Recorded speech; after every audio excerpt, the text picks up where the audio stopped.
Jack. Levi. The Book Club from Hell. Hello everyone, this is Jack with the Book Club from Hell. Proud Juche fellow travellers, prepped and excited for world revolution. Comrade Kim Goes Flying is a North Korean romantic comedy film, a co-production between the Korea Film Export and Import Corporation, a Belgian production company, and Koryo Group, a British travel company based in Beijing which specialises in tourism into North Korea. Released in 2012 at the Toronto Film Festival, Comrade Kim Goes Flying is about Comrade Kim Yong Mi, a rural coal miner whose dream is to be a trapeze artist in Pyongyang. In the process of the realisation of her dream, we, the audience, get to witness a strangely Oedipal relationship between one character and his mother, synchronised applause, frequent footage of construction and heavy industry, and much more. Most excitingly of all, I was joined for this episode by Edward, who filled in for Levi. Speaking of Juche, if you like what we're doing with this podcast and want to support us, we have a Patreon account, the link to which is in the show notes. People on Patreon can access the notes I make for episodes, so long as that episode warrants coherent notes. So if you want more information on the books or manifestos we've covered, you can find it there. As well as that, we're going to start releasing bonus episodes for Patreon subscribers, more details to come shortly. I've also published a novel called Tower, a surreal, absurd journey involving the medical treatment of souls, a tower who remakes the world in its image, amphetamines, and a talking briefcase. You can find Tower on Amazon or on Apple Books, links to which are in the show notes.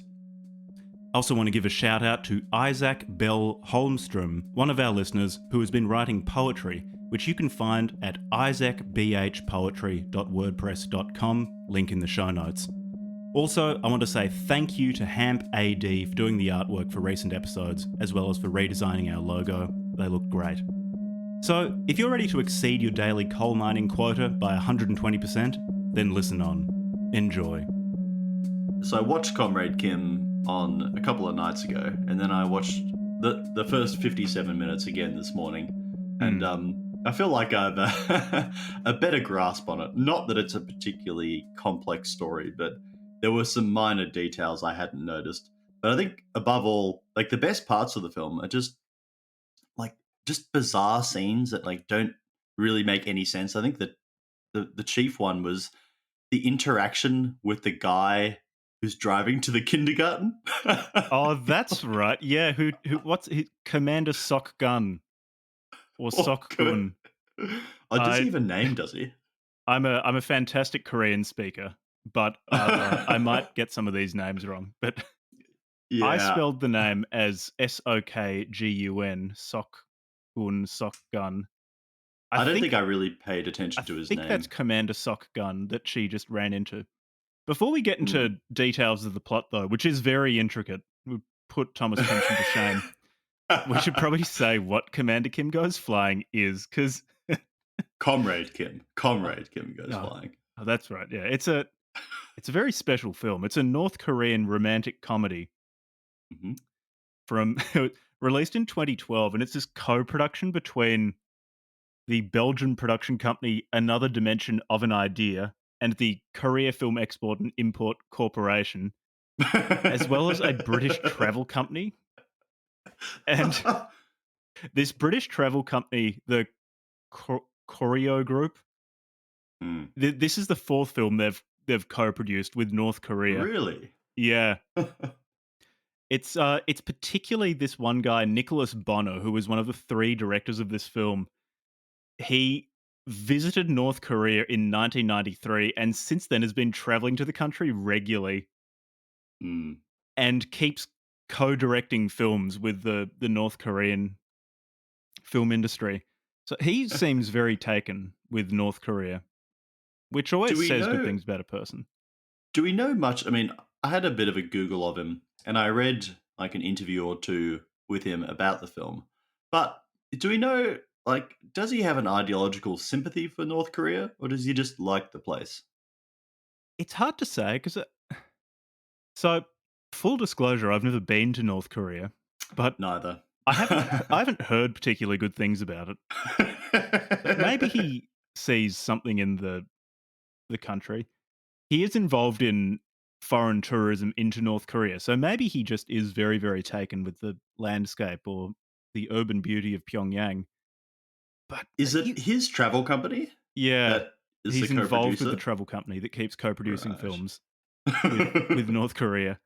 He You would expect he'd have some sort of ideological sympathy because it's probably not that lucrative a business being a No. North Korean travel operator. Is it? Or maybe Apparently I'm the completely budget wrong.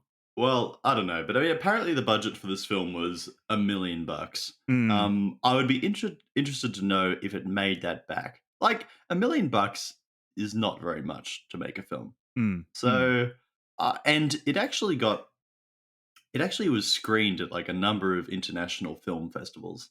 Oh, Like it I can't was? remember like the famous It one in London, but premiered at the like Toronto International Film Festival in 2012. It's also at the Pyongyang International Film Festival. more importantly. More importantly. It's I would have to think that there would be some kind of, I don't know, ideological component to him because he can't. I mean, okay, to judge from the film itself, he can't be obsessed with North Korea for the beauty of the place. It did Mm, not look like a very nice place to live. mm. They did try very hard to make Pyongyang look fantastic. There was this one scene where what's her name? Yong Mi. I Young find me. Korean names really hard to remember, but I'm trying really hard. Yong Mi, the film's heroine, when Hmm. she's driven into Pyongyang for the first time, because she's from a small coal Oh, mining I love that. Yeah. village, and the stand-in of the naive, good-natured, and hardworking working class in North Korea, she points out the window and goes, "Oh, look, it's the Juche Tower," and it's this, it's like a stick rising out of the ground. They go out of their way to try to make Pyongyang look wonderful, but it is quite uninspiring. Yeah, it's pretty and probably more depressing because they're going out of their way to make it look good. Like, if Yeah. that's the best that Pyongyang has to offer, pretty drab. I mean, tell you what it reminds me of. It reminds me of the EUR district in Rome. So like Mm. the fascist sort of city that was built for the abortive 1942 World's Fair, but it doesn't even have any of the cool fascist architecture that you get there. So it's just like concrete and ugly shit. Yeah, to me, it looks a lot like Arc in Czech Republic, like a really big Arc. The, the communist, like, large apartment blocks. Yeah, yeah. That's So we should probably talk.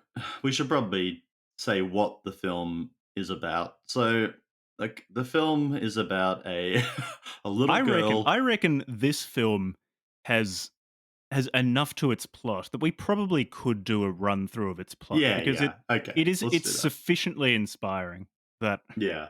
okay, so I can't help myself. I'm a millennial, so I don't believe in anything, and I find it extremely distressing to express my emotions clearly. So everything is doused in irony. So I would like to offer this before I talk about the film further that I did actually enjoy this film.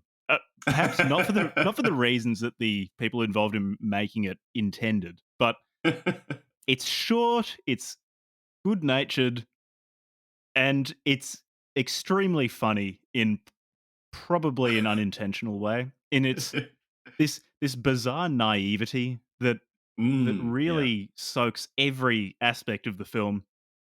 The bizarre characterization, the warp speed character development, some scenes are kind of mystifying, particularly the relationship between one character and his mother is Yeah. Oedipal.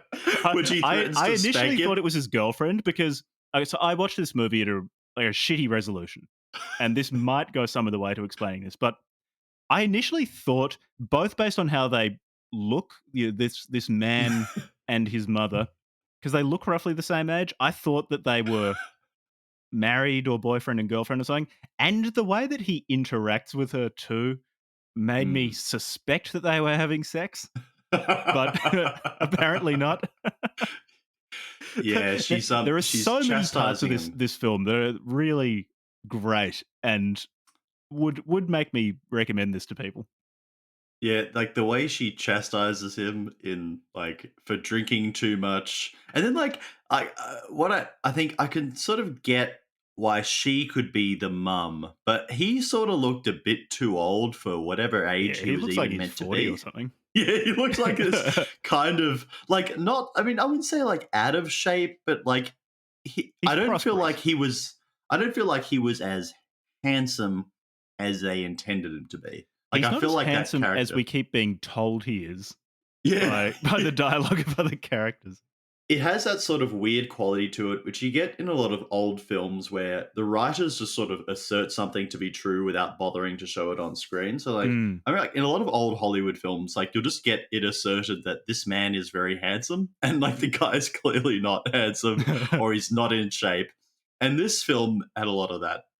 Like this main, I don't know, what was it? Would you even call him a love interest? Like Okay, so the this is another thing I was wanting to bring up is how this is billed as a romantic comedy. it's not I'm that not sure what romantic. North Korean social mores are like. I'm assuming that they're quite conservative, at least given this film's tone, how it seemed Mm, almost like two 12-year-olds who were interested in each other, interested in inverted commas, the way that 12-year-olds are interested in each other, mm. having their parents sort of negotiate having the two on a play date together or something like that. And also the dialogue between the two purported love interests. I suppose I say purported because the promotional material says it's a romantic comedy, but the film mostly seems to be about a proud working class coal miner succeeding in circus school. That is And what the film's about. there's not like the romantic angle is it's there because I've been told it's there. And there are Yeah. hints at it existing, but it's never consummated. It's never consummated in terms any stronger than I think them incidentally holding hands when he's bandaging her blisters at one point, or him being very proud of her at the end when Mm. she's good at the trapeze, which is something that she's always wanted to do. Was there more romance than that? On your second viewing, was there more romance than I'd have set out? No, I don't think so because I was about because as I watched the film all the way through 2 nights ago, and then this morning I watched 75% of it. Hmm. But I was thinking like I'm glad you said that it wasn't consummated because it only just occurred to me that like did they actually kiss at the end? Like I don't think they did, and I was only interpreting it as a romantic comedy because yeah, it said on Google that it was a romantic comedy. So uh, no, there's not much to go on. He seems proud of her, and he does, and he really switches on a dime from really disliking her. What's the point? Okay, maybe we should get. I want to explore like the point at which he decides that he likes her, but maybe we'll just go back to the beginning and run through the Yeah, plot. let's go from the beginning chronologically. I And agree with it's you that the characterization in this film is very fast. mm. Characters will change their opinion of someone or something immediately. Well, life is Oftentimes, very fast once the paced in North working Korea, class has Jack. been invoked, or in one memorable scene when our great leader is invoked, Yeah, yeah. characterization does tend to accelerate. Those So those how two catalysts to so inner development. how does the film open? Where we've got Meadows, a Mm. woman and child. Near Jongdong coal mine. Um, So it's a 'Cause fucking coal there's mine. nothing I associate more strongly with beautiful verdant fields with just the fecundity of nature as a coal mine. Yeah, I know. Like they go to such an effort to make like the landscape sort of seem appealing, and it doesn't look very appealing. So can you imagine what it actually looks like next to this coal mine, Mm, or it's a real life analog? well, probably pretty good because I mean, I've only imbibed anti-North Korean Western propaganda, and now we're hearing Yeah, it from their side. yeah. Yeah, there are two sides No, of every story, but and the director did insist in an interview that I read that it's clearly not propaganda, and that if we had seen real North Korean propaganda, we would know that this was not propaganda. I will say it was less heavy-handed than I Yeah. anticipated, and I did read in an interview with Bonner, the Englishman who was a co-director, that he pushed pretty hard to make this into a romantic comedy and to steer it in a more comedic direction rather than the usual veneration of the working class fare that comes out of the Mm, North Korean film industry.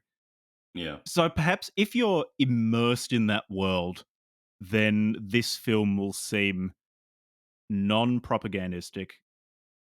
But if you're just coming into this as a Western running Decadent dog Westerner. for global Yeah. capital, then it's less heavy-handed than I anticipated, but it's Yeah. still quite obviously of of the North Korean Communist Party. It's very juche.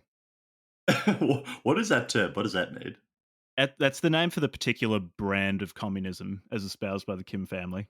Uh, It's yeah, okay. I something that don't. we'll have to do an episode on eventually. It's just I find episodes on the particulars of various communist splinters, like the difference between Poseidism, Trotskyism, Stalinism, Leninism, is quite boring. And we've started communist books and then stopped because we said, "Oh, this is just not going to be a fun episode." Yeah. But anyway, we probably will do Juche eventually for the podcast, but I'm not really looking forward to it. Anyway, Jongdong Coal Mine. The movie begins with this. It's a little girl running through a green field near a coal mine, asking her mother why doves can fly, and her mum tells her it's because they have wings. And Mm, we're already setting up an important motif in this film. mhm, The girl asks if she had wings, could she fly too? And the mum says yes. And mm.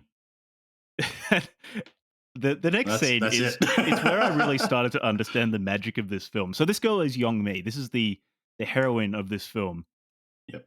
and she's happily skipping beside train tracks. And I think she's asked to find her dad by someone, and she sees Yes. him working in some industrial wasteland. Mm, And there's a fence between her and him though. So mhm. she makes this makeshift springboard and gets two boys to jump on one end of it so that she can jump over the fence. And this is the first time the film made me laugh out loud. And this was only 3 minutes in or something like that. Yeah. Because when she's flung into the air, and this really okay, so the music that starts playing was really good, very corny. I find they've got two forms of corny music. One is Western corny, which I'm used to. And so it's funny in sort of a saccharine, oversweetened way. The other corny music sounds really Soviet. And that's funny because of the almost the gravitas it lends to quite whimsical scenes. In this case, they're playing the more Western corny music as she's flying through the air, and it cuts to animated credits with red flags, the North Korean countryside, lots of doves. Mm. I thought this intro was very special. This was a good intro. And the film, like, it sets up a pretty. I mean, this is a sophisticated and subtle film, so there's more than one thing going on. So ostensibly, the film is about a little girl who wants to fly because she likes doves and they fly. Mm. But What's the and her subtext, Ed? yeah, well, okay. What are they The really subtext. saying? Well, since you asked, like you remember how at the start of the film she sees her father over the fence, and then she gets some little boys to catapult her over the fence, and that sort of sets up a theme for the film, which is in a way she's really just trying to get her father's approval. Mm. Throughout the entire film, that's the running thing. I'm not really sure the mother. The mother is sort of thrown in as a the mother has died at some point, and she's always remembering, how her mother taught her to follow her dreams or that she could Mm. fly and whatever. But there's not really because you don't ever meet the mother character. There's not really an interesting dynamic going on. But the whole film seems to just basically be about getting her father's approval. Then again, as I say that, I'm actually wondering if it is because Or is she it about doesn't the working class? see. She was about that too. But she doesn't seem to care that much about her father's approval. Like her father No. very much cares about giving her approval, but I'm not sure she cares that much about her father's approval. So maybe the film's actually about her father grasping to Mm, giving. mm. What's her name again? I can keep forgetting her name. Yong Mi. Yong Mi, giving Yong Mi approval in the end. Yeah, the characterization in this film is somewhat mystifying as to what different people's motivations are. It Yeah, seems that's they seem true. very childish. Yeah, A that's lot their yes. motivations tend to be sort of the emotional equivalent of bold red Comic Sans font. That they tend to have fairly simple motivations that are very clearly stated, and then the subtext of their motivations of it is a stand-in for the working class of North Korea, or perhaps even the global working class. I'm not sure how internationalist Juche is as compared to other forms of Marxism, but Young-mi is the working class stand-in. She moves from a coal mine where she's great. She exceeds her She's a daily really good miner. production quotients. She's a great As is miner. noted twice in this film, two different occasions, she just blasts Yes. past her quota for that day. You smashed your quotas in like 2 hours. Very She moves to the productive. big city.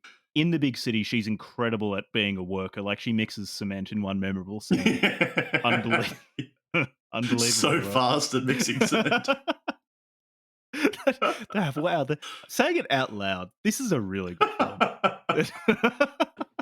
It's when you're forced to put it into words what you've Yeah. witnessed, you do realize how special this is.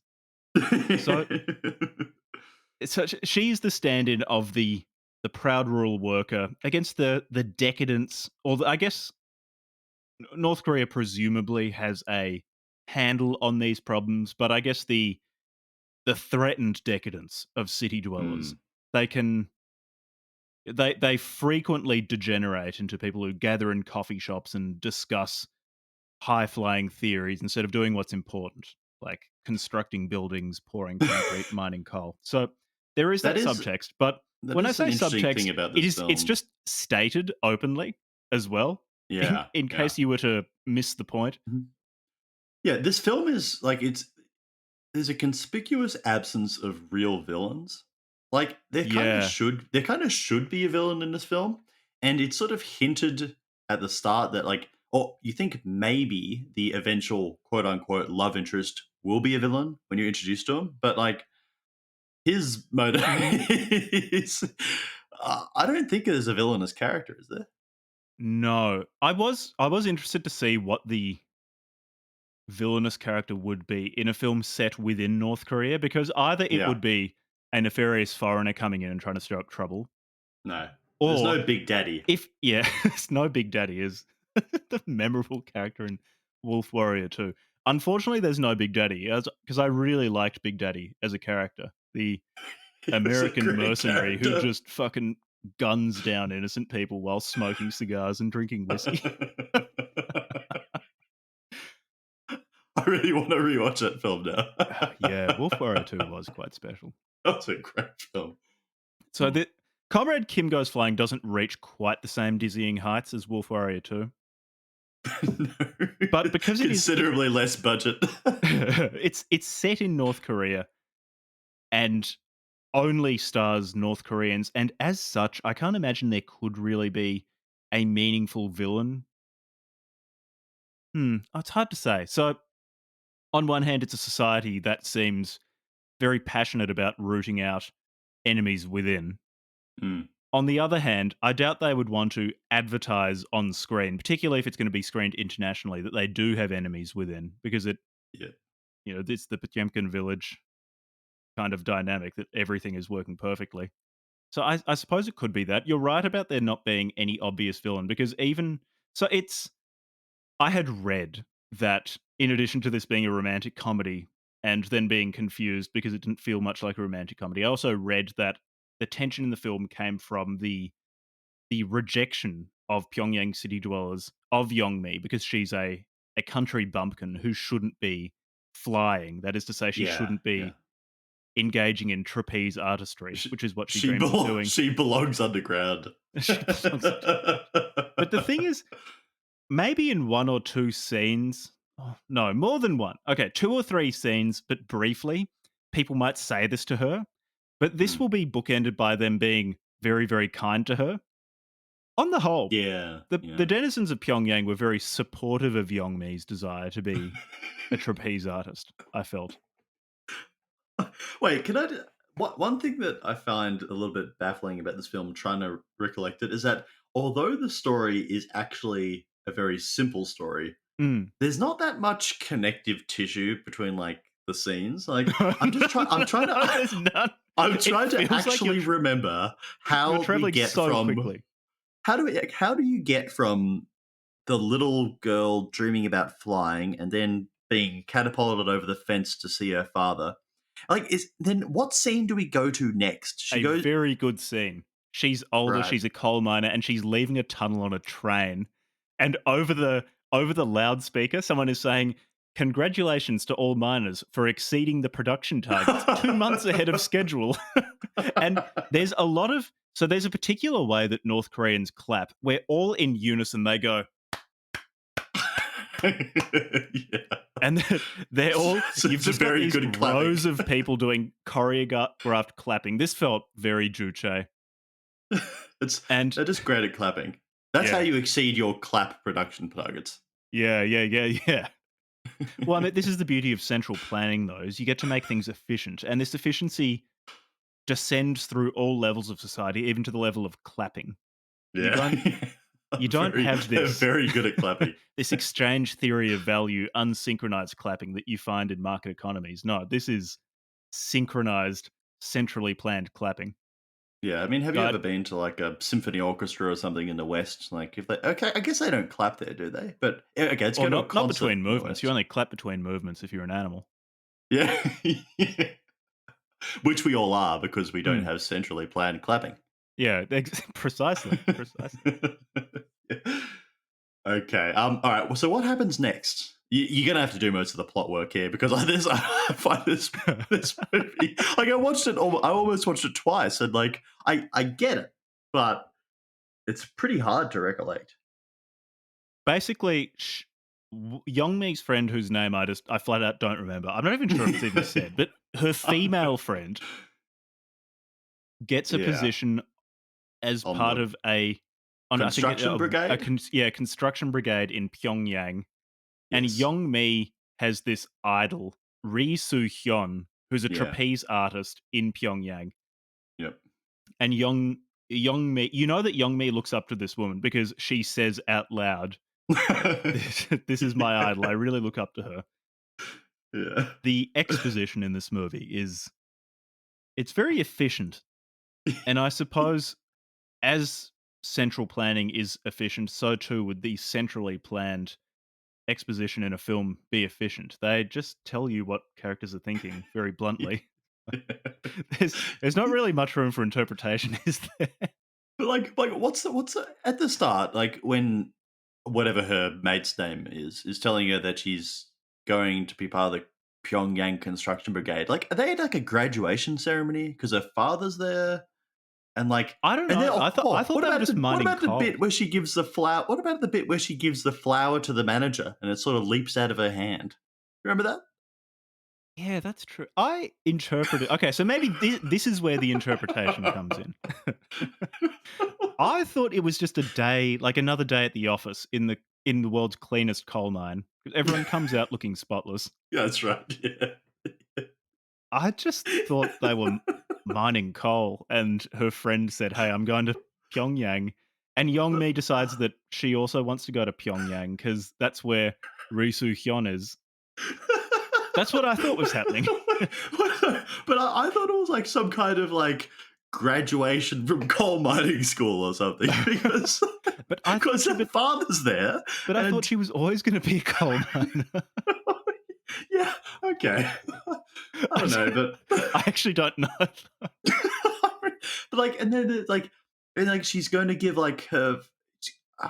There's something to do with a flower too, and she's like going to give that to her father, or then she gives it to the manager, and then it flies out of her hand in a weird way and attaches to his lapel. I don't really get what's going on there.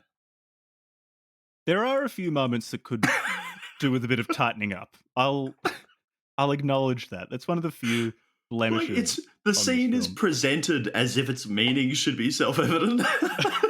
Maybe to a North Korean it would be. Maybe we're just missing cultural context. like oh, of course, everyone knows what it's like to graduate from coal mining school. Yeah, yeah. So, like, the basic plot details that are important are her friend is going to Pyongyang. Yong Mi decides to go to Pyongyang as well because she wants to see Ri Soo Hyun Yeah. do acrobatics and wants to try to learn how to do acrobatics. Her father doesn't approve of acrobatics because he thinks Yong Mi should just be focusing on coal mining. What I also every like, father okay, wants for his daughter. I really like in this film. So her father is not trying to stifle her or limit her. He just loves coal mining and wants her to mine coal. He's not a malign presence in this film at all. She's working.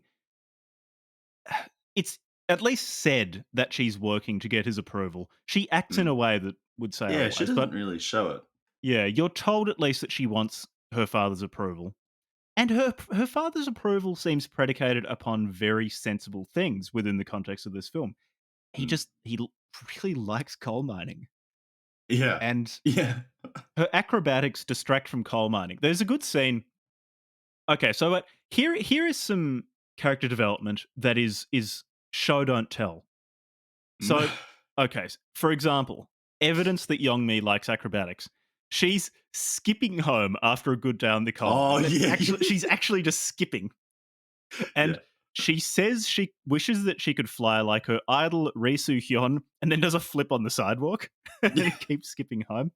So Yeah. that's good. That is good character development. We know that she likes acrobatics and is good at acrobatics Mm. without, like, we're told that she's good at it a lot as well, but it is shown to us. She also does handstands at work while everyone sits around and Oh claps in unison for yeah, her. that's right. And this happens on at least two occasions in this film.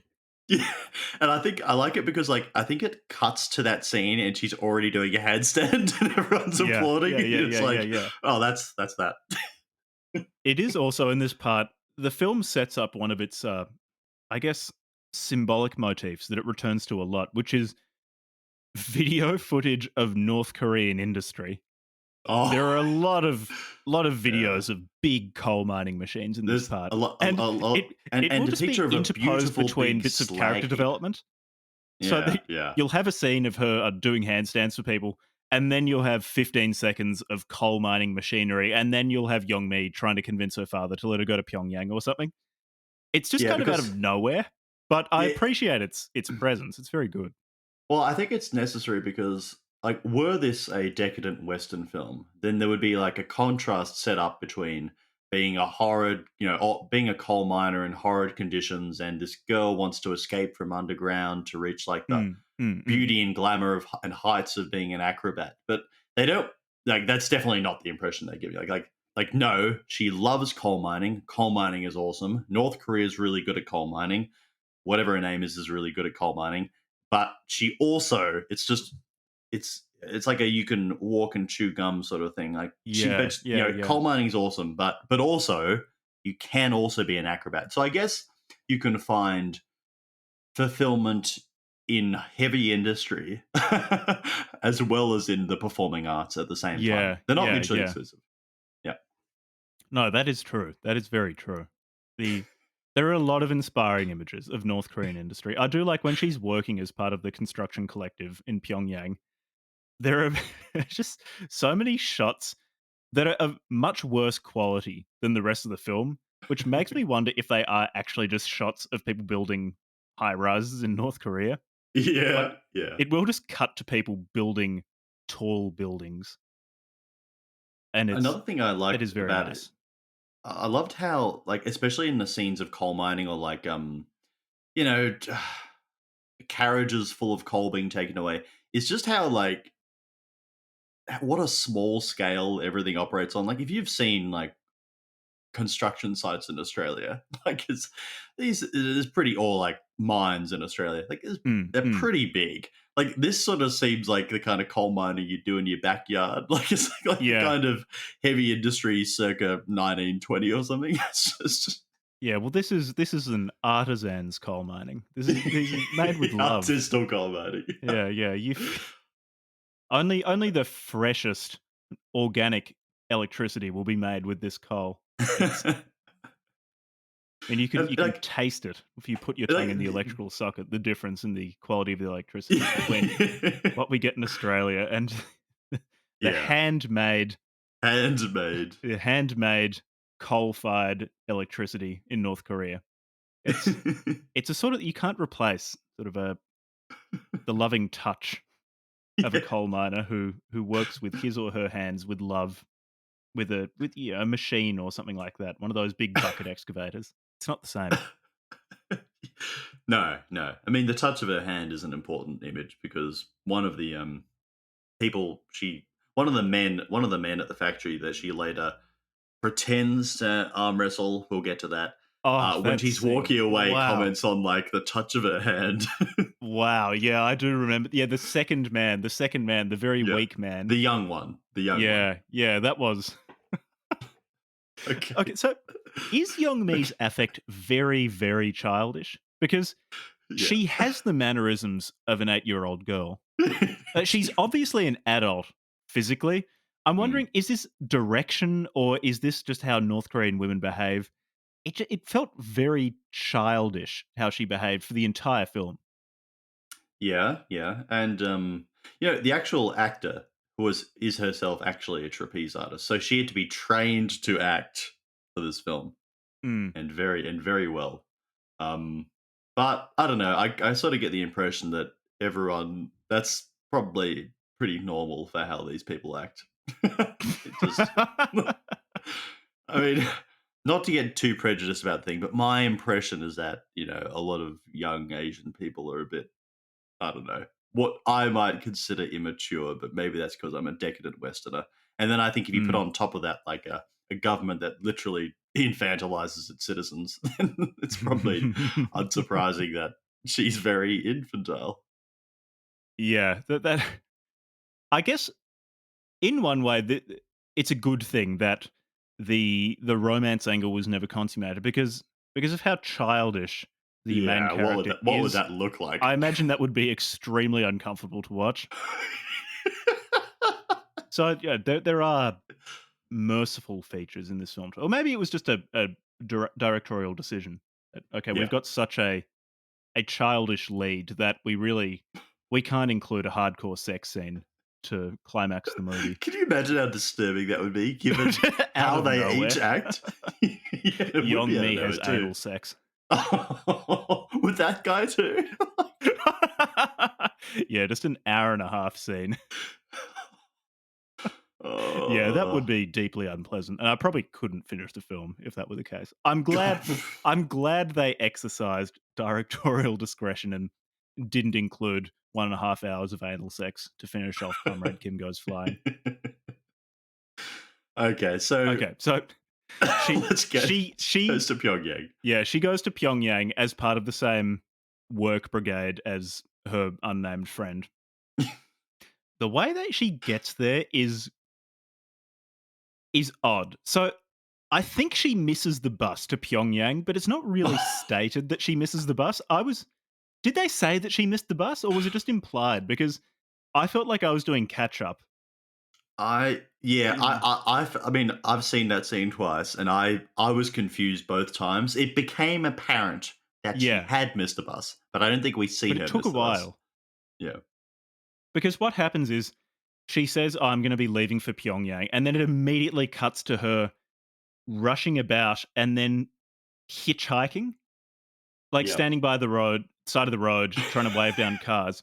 And initially I thought, oh, well, she's just hitchhiking there. I guess that's what they do.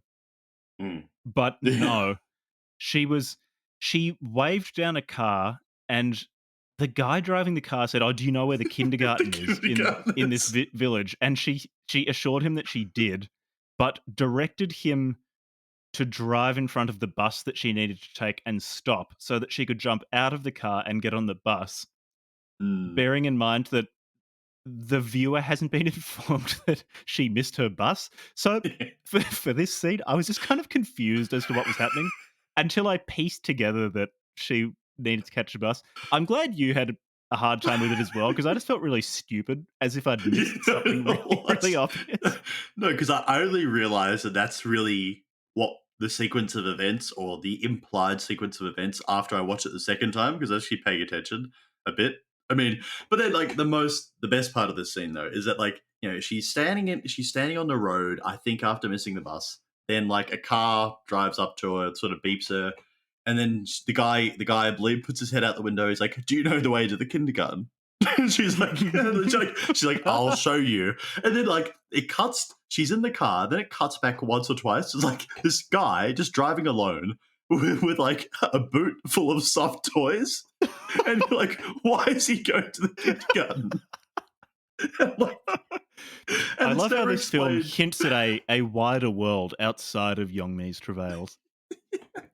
It's just a guy going to the kindergarten. I mean, I think I sort of guess that maybe he is going to deliver soft toys to the kindergarten. That's like the Mm, most benevolent spin I can put on it. But it's the guy's affect is pretty disturbing. yeah. And so okay, so she gets out of after they stop the bus or they intercept the bus or whatever. She hops out and then she's like, he's like, oh, but you're gonna show me where the kindergarten was, and she says, the kindergarten is 10 minutes away in the other direction, and then she giggles and runs away. But she tells him that the instructions to the kindergarten are like on his back seat, and then she's left him a note on the back seat that says it gives him the directions to the kindergarten Mm, while also like apologizing for misleading him. So mm, like mm, she mm. she wrote this note while she was in the back. Um anyway, I think he must get to the kindergarten fine because that's the end of that guy's appearance. No, he reappears. Does he? He's her work commander, I think. Oh, that makes sense. Yeah, because Oh, there was that okay. whole scene about how she was really scared to confront him. But this whole thing, Oh, right. like with many possible conflicts in this film, the whole thing is resolved in 5 seconds. Yeah. In that he just approaches her and goes, "Oh, you were the one who told me where the kindergarten was. Gee, that was great. By the way, I'm aware that you want to be a trapeze artist, and I will let you train to be a trapeze artist." That's right. Okay, that Yeah, makes a bit yeah, more yeah, sense. yeah. Yeah. But anyway, she goes to Pyongyang on the bus, and Pyongyang looks great. Looks really nice. It looks so good. Yeah. It's a really nice looking place. So like she she gets off the bus in Pyongyang and asks a stranger or comrade where she can find the circus in Pyongyang, which is that's where she wants to go. She The will famous circus. she will take part in construction because she's a good worker, but she really wants to find the circus so that she can Yeah. see Ri Soo Kyon, her idol. Ri Soo Hyung, that's it. Yeah. Ri Soo Hyung, her idol. And she the doorman at Oh, the yeah. cinema, The this is Daelemans are a great. great piece of physical comedy. He's just turning all of these people away, and he's ruthless, just saying, "No, you don't have a ticket. I'm not letting you in. You claim to Yeah. be a family member of someone performing. I don't care. You need a ticket. You're not getting in." And Yep. Yong Mi had asked this stranger where the circus is, and he leads her there after buying her food and water. Mm. And Yong Mi says that her brother, this stranger, has tickets for them both, and then slips past the doorman, who then asks this stranger where the tickets are, and this stranger says, "I'm not her brother. I don't have any tickets." And the doorman just slaps himself on the head comically, saying that in 15 years, 15 no one years. has ever gotten past him except for Yong Mi. Except for now. It's just so good though. He's tricked, yeah. Slaps himself on it. Yeah, 15 years, a perfect record. A perfect record destroyed by Yong Mi, like, and with Yong Mi. such a trick. My brother has the tickets. Where are the tickets? I'm not her brother. Yeah. What a rapscallion. Mm. There is another one of those slightly mystifying scenes. Do you remember how she gets into the circus school and it's beautiful in there? A lot of wonderful people walking around. Yeah, the best people. And Yongmi, while she's hiding from the doorman, finds a puppy, and Oh yeah. she What's that poses like about? Risu Hyun, and then the dog pirouettes in response. Yeah. Yeah, I like Yeah. it's almost there are little touches of magical realism in Comrade Yeah. Kim Goes Flying. Yeah, It's that's just right. I was I gotta say I was a bit mystified by what the dog thing was about. Because like I was like, did I miss something about the dog? What's with the dog? And she's like, no, she says the I think dog she says to the it just dog, "Oh, you pirouettes. need to eat more. You need to eat more food. That's how you grow into becoming a big dog." And I'm just like watching. I'm like, it's a fucking small dog. It's not going to grow any bigger. That's just what its breeds like. And then it pirouettes. Like, what does that mean? um, yeah. Oh, Okay, what so about she's this? is it at What? the circus that we discover that heroine, her Mm, heroine, the trapeze artist, is going to retire because exactly. her Yeah, body just can't take it anymore. yeah. And that's we're introduced to two important characters, Ri Soo Hyung Yeah, and Jang Phil, Jang Ri Soo Phil. That's Hyung's right. male co-performer, who is the love interest, but who Yeah, well, apparently. yeah, the apparent love interest, um, whom we learn of at least in terms we learn of his amorous intentions mostly from promotional material for this Yeah. film. It's not like he's interested It's in not Yong it's not Mi. clear that either of them would be capable of sexual interest. Like it Mm, just mm, they don't give you the impression of being any like sexual of beings. sexual beings. Yeah. No, neither seems to have hit puberty. No. They don't, like that's the thing about that guy too. Is like he simultaneously looks 15 and 40. Like he looks kind of like the sweaty 40-year-old, but then like he's so completely emotionally Boyish. and sexually undeveloped. No, he's Schrodinger's comrade. It's the superposition of an 8-year-old and a 50-year-old. I uh, also like that. So she learned of this, by the way, by just eavesdropping on Risu Hyung and Jang yeah, of Phil. course. Yeah, And then yeah. Youngmi goes into the room and just starts talking to them. And Risu Hyung suggests to Youngmi that she audition to be an acrobat, and the auditions Mm. are tomorrow. Yeah, One of thing I course. do want to note, though, is this brilliant piece of comedic repartee. How Youngmi is watching Risu Hyung perform on the trapeze, and I'll quote some dialogue between two people in the audience, a married couple. The husband says, Oh, of course. "It's amazing. She flies like a bird. She has stolen my heart. A pity we're married." And his wife replies, "If we weren't married, I could fly through the air with that strong man." And then the husband replies, "Are you mad? You're much too heavy for that." And She that gives was him a brilliant. sharp look. She gives him a Oh, sharp that look. was that was astonishing. Um, And then that couple is seen walking out of the theater, just like gesticulating in wonder about how great the show was or something. I've My favorite. I've got a note about that actually. That the extras in many in many of these scenes are acting so much that it just distracts from what's happening in the foreground. They're very Yeah, distracting extras that's a because good. That's a good point. they'll be clapping in unison, or they'll be, as you noted, gesticulating wildly, or they'll actually just have their mouths hanging open. Like the husband had his mouth hanging open in like an Oh, ill-fitting suit. it was really good. Like he kind of looks like a rag doll. I do. I recall there are some scenes. I think there's one. We'll get to this scene because this is a very special scene where Jang Phil is watching Yong Mi perform and has his mouth hanging open, and his companion has to close it manually. They have to grab his chin and close his mouth because he's so taken by Yong Mi's prowess, both on the construction site and as an acrobat. Her jaw-dropping prowess. Right. Jaw drops. It's a very Speedboat's literal film, closed. isn't it? It's very. There's Uh, There's not much in terms of subtlety. The ambiguities tend to arise because they've simply not explained something. Like Yong Mi has missed her bus. Mm. Yeah. Yeah. Okay. So, okay, but what's the okay, so let's go to the tryout. So she turns Yeah. up to the tryout and she's like, I'm here to try out. And they're like, where are you from? And she's like, where the fuck coal mine? And they're Mm, like, mm. anyone can try out. And so she tries out. And I don't think there's much more happens than that. I mean, but she climbs up because for some reason she tries to perform this trapeze trick or like this four turn. Okay, so she needs. I think the major physical accomplishment that she needs to do is this particular like quadruple somersault or like this four in the air turn, which one of the I don't know.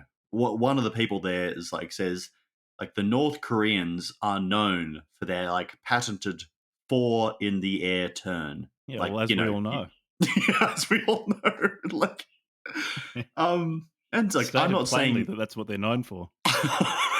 I'm not saying that I could do this, but like it doesn't look that remarkable for trapeze artists, but It I looks don't know. really fucking hard. I'll Yeah, okay, grant it that. looks hard. Yeah, but like, like the scale of everything in this film is so small. Like what they use to transport coal looks small. Like the theater in which they're performing looks small. The tricks they're doing look small. The people look small. Everything's just a bit small.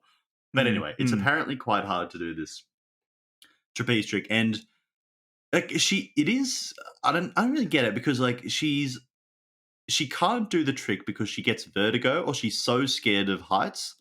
But like, there was no indication earlier that she was scared of heights, particularly when she got like two young North Korean boys to just catapult her through the sky. Yeah, yeah.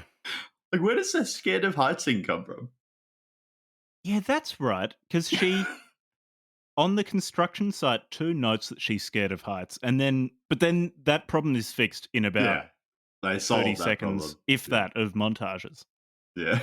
of her just ascending the exterior of buildings, um, or climbing up ropes. So, okay, she fails to do In the this trick part, at the though, tryout. Yeah, the tryout is important for setting up the, I guess, antagonism between Jang Phil and Yong Mi, but it's not that antagonistic. Like, it's pretty mm, tame. yeah, Like she fucks up her trapeze trick, and then Jang Phil, who up to this point has been pretty supportive of her, it seems, and all the yeah. judges and all the audience members are supportive of her. But then after she screwed it up, Jang Phil says to her, "Quote: Do you think you can just crawl out of the ground and fly like us? Do you think the trapeze is easy? You should go back to digging like a good little girl."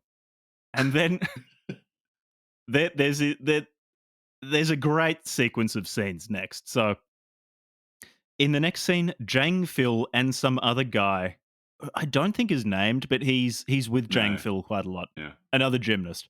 They're discussing how bad Yong Mi was and how their trapeze act is in trouble because their star trapeze artist is retiring. Mm.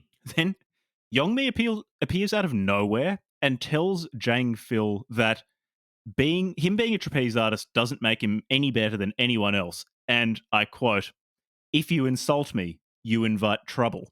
And these two men are so unsettled that their mouths are hanging open as they stare after her while she walks away. Then she sees a white dove, and then there are lots of shots of heavy industry in Pyongyang. It's, it's a flurry of scenes. It's really good. What? I don't know. It was particularly the open mouths, the dove, heavy industry. Yeah, I mean, I'm a little bit torn as to who I should sympathize with there because, like, I kind of get why he might be upset that his longtime trapeze partner. I guess she's long time. I don't know. Mm. The trapeze partner. She's retiring. Like he's a professional trapezist or whatever. He wants to do a good job. He's disappointed that he's lost his trapeze partner. And I think, he's a little bit offended by the fact that Yong Mi just has no idea how to be a trapeze artist. Mm, And mm, she mm. seems a little bit too threatening You're like, you know what? Something bad will happen to you if you doubt me. I don't. So I mean, fair enough. But like, park that issue. Where do we go to? What's the next scene? She's still got her construction job, remember? Yeah, She yeah. shows up. Her The friend friend of tells the her day. that Commander Sock Gun was waiting for her, and it turns out Commander Sock Gun was the man that Yong Mi used to sneak. Oh no, he wasn't the. I was wrong. I was wrong. He wasn't the man in the car who wanted to know where the kindergarten was. That's that didn't continue. You're right. That Okay. that's just a loose plot thread. That man's discarded. No, Sock Gun was the stranger she met that she told the doorman Yeah, was that's her what I thought. brother Yeah, so that she could sneak into the the one who acrobatic school. buys her food. That's right. That's right. That's right. That's right. Yeah. But then, like basically any potential conflict in this film, as I said earlier, he just says that, oh, I would have let you go in there anyway. You don't have to work so much here. Go do trapeze or something. Mm, And everything's fine. The next yeah. scene is very special because very Soviet music is playing while lots of people are working hard, building things, working as a team. And Yongmi drops a brick, and a fellow worker looks at her and laughs and says, "Lucky that wasn't a grenade." Which I don't disagree with him. Yeah, It fair would have been a enough. much worse situation if it were a grenade instead of a brick. Yeah. It's just like maybe in North Korea that's a more normal thing to say to someone. Maybe it's a real Uh, knee slapping pun or something. yeah, yeah, it could be either hilarious or very commonplace in North Korea, but it left me a bit confused. But what is like he says like the guy says like, oh, lucky that wasn't a grenade, and then what does she say to him? Like, I don't know, like Sh- something like you catch like a girl. I don't know. There's Yeah, something a real man would have caught that a real brick man would have or caught it, and then something like that. they look at each other knowingly, and then burst into Start laughter. laughing. Which Yeah, is that just was unusual.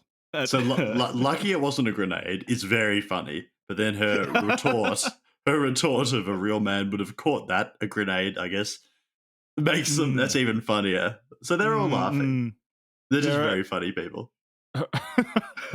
no, it is a country famed for its comedic culture. Yeah. And their four in the air turn. Like Yeah, something yeah. about the phrasing of that was like that four in the air turn. It wasn't like a quadruple somersault or something. It was like a four in the air turn. Mm.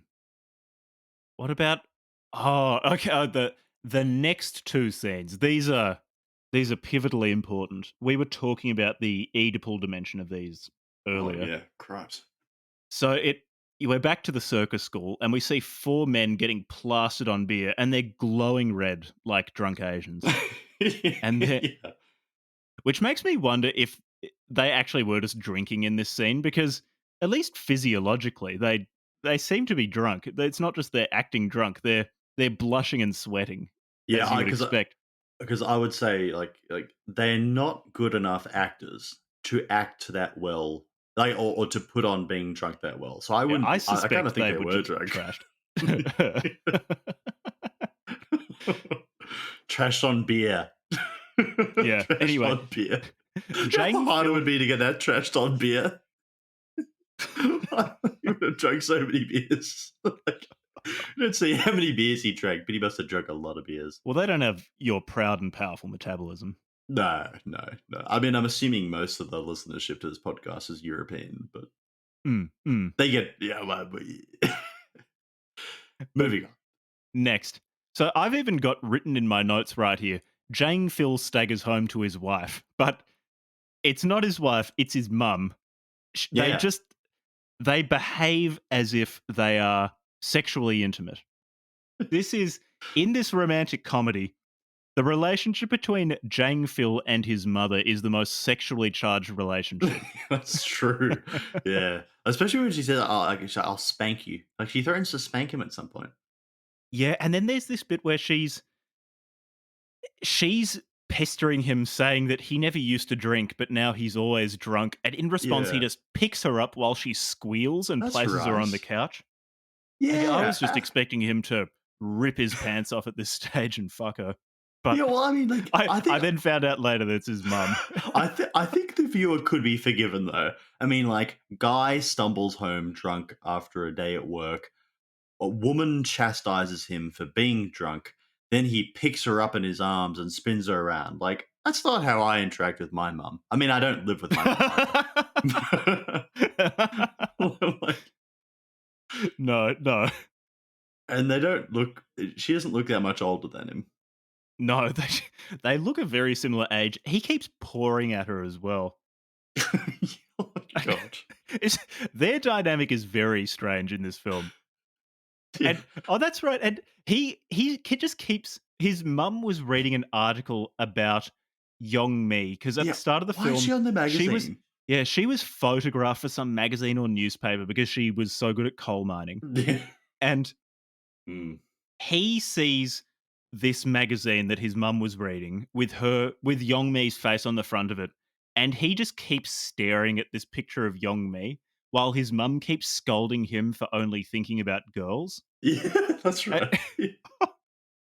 But like at the same time, she also wants to marry. That's why it's so confusing because she's like she wants him to marry a nice girl, but then she keeps mm, scolding him for being interested in women.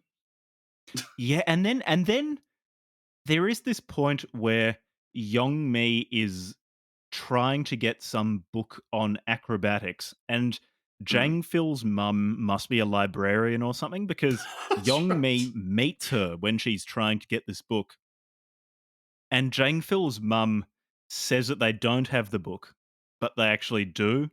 It's very confusing where Jang Phil's mum is coming from because she What's her really wants to angle? marry her son off. Well, I guess above everything else, she has strong sexual feelings for her son, Yeah. which these are conveyed through the acting, the Yeah. capital A acting. But then in the dialogue, she says that she wants to marry her son off.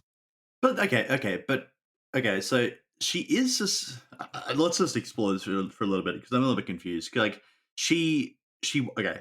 She wants to marry her son off. Mm, She mm. seems skeptical of Jong Mi, but then also, and then like that ties in with the refusing to give her the acrobatics how to book. But then like later on, I think she comes and like places the magazine of Jong Mi next to his bed. By her son's bed. Yeah, like I remember in that scene too. It was just it was like a 9-year-old because Jang Phil is in his room just standing there, and his mum starts banging on the door and asks what he's doing. Is he that's asleep? right. He And pops he just in there. leaps into bed. I'm pretty sure he's lying on top of the covers as well. He hasn't even put on the Yeah, covers. And then she exactly. comes in and looks at him and then puts Yong Mi's picture next to his bed. Such a It's strange. it's a very unusual relationship between those people. It's really unusual. Maybe this film is actually so on the surface of it, it seems very childish, but it's actually about a tortured love triangle. Yeah, it's a smoldering sexual A mystery. smoldering incestuous love triangle. All right, where were Yeah. we? We're at the construction site Yeah. because Yong. This is where we learn that Yong Mi is scared of heights. She's on some scaffolding, Yep. and it's hard to tell.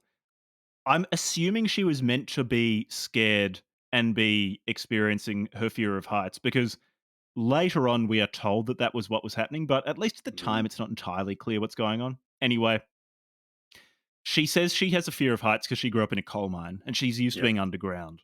Yeah, Not because you grew up not underground. merely at ground level, but above ground level. And Yeah. Commander Sock Gun takes her up on some elevated platform, and then there's an animated montage of workers building things, a montage of Yongmi climbing ropes, and then she's doing handstands, and her co-workers are telling her that she's great 'cause she can do handstands, and that Mm, she should put in an acrobatic act during the next workers' festival. And now mhm. she's fine with heights. Yep. And was all this meant to take place on the same day? I think that's very hard to say. Because I mean, I think it's very hard to say. it was very unclear, and it would change things because if she got over her fear of heights that quickly, then it can't have been that bad. If she got over it in an afternoon, or if yeah, it's Yeah. just very the Okay, it passage of seemed time is very yeah, slippery. it definitely seemed like it all occurred in one day, but, I just couldn't say with confidence. It felt to me like it was one day, but it's also pretty hard to say. Yeah. Anyway, after this, at some indeterminate point in the Yeah, future, she conquers her fear of heights. Commander Sockgun goes to talk to Jang Phil about how good Yong Mi is at acrobatics. Mm. And this section isn't that notable apart from Sock Gun getting into a series of slapstick comedic situations, like looking in on a bunch of female gymnasts in leotards, and Oh, they ask what he's yeah. doing, and he looks comically embarrassed. Yeah. And then he accidentally walks on stage On and then stage, falls yeah. over while people Yeah. are watching, while people perform around him on rollerblades, and then everyone starts clapping in unison. Yeah.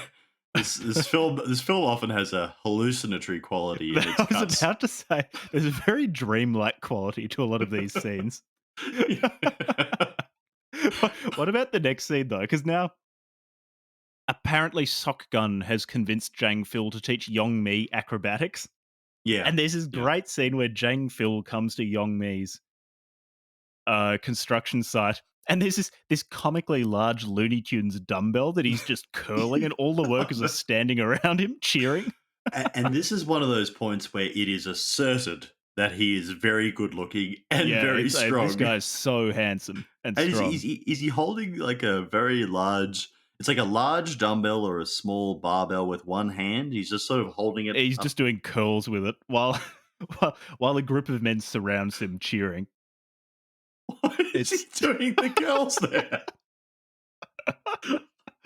but Yong Mi doesn't want to be taught by him, as he was rude Mm, about her earlier. right. Yeah.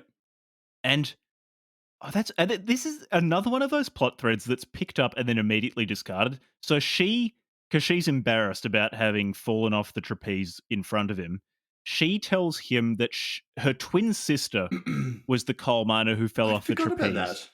but she's not. And then she says he's not good enough to teach her acrobatics, and he has to prove that he's good enough. And the way that he can do this is by mixing cement faster than her. And this is one of the standout Yeah. moments of the film. Yeah. There's really dramatic Soviet sounding music while they compete to mix concrete, and everyone on the construction site is cheering them. They don't seem to Mm. be working. Actually, very little work seems to take place on this construction Yeah. site Yeah, because given that they they're always mostly exceed their cheering on quotas. Yong Mi doing handstands, Yeah. mixing cement, or as happens later in the film, training acrobatics. What the fuck? They don't work very much. Yeah, this film actually does become like I felt like I was giving this film almost too much credit for how much sense it made, but when you actually think about it, like, why are they training? I mean, okay, I guess they're training for the work games, which are The work apparently a games, yeah, thing. yeah, yeah. But like, And just as is stated later in this film, our great leader wants the circus act, the North Korean circus troupe, to be the best in the world. So, from a yeah, patriotic perspective, it makes sense why they would invest so much time and effort into being really good at acrobatics. worker It, acrobats, yeah, worker industrial acrobats. worker hyphen acrobats. Anyway, Young Mi wins the cement mixing because of course she does. So Jang Phil is very handsome, or is at least purported to be very handsome and strong. But he's a member of the effete, or by North Korean standards, effete Pyongyang. Uh, elite, would you say? Hard to say, but he's an artist. He's not he's not a Yeah, manual laborer, yeah, he's an artist. But yeah, true. Yong Mi is remarkable because she's both a coal miner and she has the potential to be an artist. So she's a true Yeah. barefoot artist. Okay, And but what? she says to him, "You're talented in the air, but on the ground, you're beaten by a simple worker." Yeah. And that does get to him. Okay. But That makes him think. one thing I didn't really get was that okay. she later in the film, like, okay, so she repeatedly demonstrates her physical prowess, but then later in the film, she has to go through a series of arm wrestling competitions. And then I was really expecting her to just like physically dominate these arm wrestling Yeah. competitions. Just But then like steamroll them. she doesn't. She like everyone lets her through because like they just admire her pluck and her feminine charms. But like Yeah. surely if okay, Jang Phil is really strong and handsome, but more to the point, he's strong. Yeah. But he gets beaten at the concrete mixing competition by her, which looks like a pretty physical enterprise. Mm, So I mm, was sort mm. of thinking, oh, she must be really strong. But then I feel like there was a missed opportunity for her to actually win those arm wrestling competitions on her own merits. That is true. And also the actress who plays Yong Mi, there are a bunch of shots of her doing handstand push-ups and things like that. So Yeah, she will be really, really strong. yeah. Which like, Yeah, that yeah. was strange. But One thing it's actually that kind I of it's of a piece with her suffering like the fear of heights when she first goes to be like an acrobat. Even though like we see her flipping, we see her flying through the air, we see her like she's really strong, she can do handstands, and then like she suffers from vertigo or she can't do the arm wrestling competition. Anyway, these are minor plot holes in what is maybe an this is of a otherwise piece with the impeccably. broader North Korean mindset, wherein Yeah. no matter what you see, if you are told by an authority figure, so in the case of this film, Mm. the writers, the script writers, Yeah. if you are told something that at least apparently conflicts with your sense experience, then your sense experience is at fault. Yeah. Yeah. You defer to authority, both in Comrade Kim Goes Flying and in North Korea. Yeah. I So mean, perhaps that's that's true. a political statement, That's a true. I mean, positive like, one, I should add. yeah, yeah, an admirable one. Yeah. I mean, because There I do notice too, as this film goes on, the political sloganeering does get more and more heavy-handed because yeah, it does. Sok Gun assembles all his workers after Yong Mi humiliates the effete Jang Phil in the concrete mixing competition and tells them all that they're going to learn acrobatics and perform at the upcoming Workers' Festival. Yong Mi will both be the star and will coach them. And again, I note nobody is currently working, No, but the just the workers or the apparent workers all start shouting motivational communist slogans such yeah. as the working class can do anything if we believe in ourselves.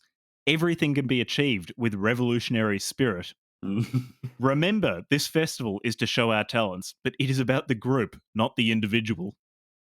Yeah, And there's a bit of and a then Sok Gun tells everyone that Young Mi will teach them acrobatics and says, "The bugle for attack has sounded. Advance." yeah, that's right. The And bugle for then attack is sounded. there are more shots of heavy industry. Yeah. Okay, That so was good. aside from, I get at some point that they all of a sudden start furiously working towards the very important workman's games. But Mm, mm, okay, so I mm. sort of get that bit, To and this point. she performs very well at the workman's games. But like in the context of the overall film, is there a later goal that she's working towards? Is it like an international competition or the Olympics? It's Was there very another unclear endpoint? because this film ends with her on a plane wearing what looks like, one of those uniforms that Olympic athletes wear Hmm. when they're not competing, and she's carrying a big trophy. But Yeah, it's not because the climax of this film is her on the trapeze with Jang Phil, and she makes the four the turn jump or whatever. quadruple somersault or whatever it Yeah. is. And everyone's watching, like her dad's watching, all the coal miners are watching, a bunch of political functionaries are watching. Everyone's there. It's Yeah, it's really everyone, good. everyone. Everyone. Coal And then miners, it just family, political functionaries.